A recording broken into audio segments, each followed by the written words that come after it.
How to fix WhatsApp business failed to process video on Android phone. Hello guys, in today's video I'm gonna show you how to fix this problem easy and quick on any Android phone. First, open settings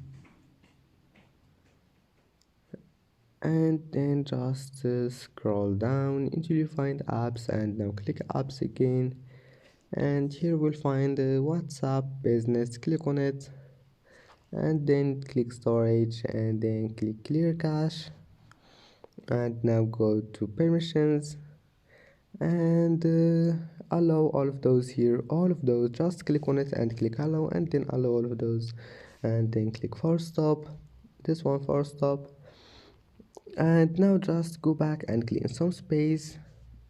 Click clean up. Now just clean anything you want here, or you can just clean it from your gallery.